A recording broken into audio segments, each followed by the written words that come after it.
আমাদের ব্লগার কি অবস্থা রানা? শুভ ভাই, আজকাল পিকনিকটা কিরকম ছিল? আপনার কাছে কতটুকু এক্সাইটিং ছিল?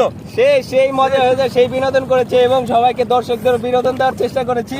কারণ তারা আসতে পারেনি, তাতে কি হচ্ছে আমরা চেষ্টা করেছি তাদেরকে দেখানোর জন্য, এটা হলো বড় কথা। আর আরেকটা বিষয়, জীবনে আসলে টাকা পয়সা থাকলেও হয় না। সেই টাকা পয়সা দিয়ে আপনি যদি ঘুরতে না পারেন, তাহলে আসলে সেই টাকা পয়সা থাকার থেকে না থাকাই অনেক ভালো।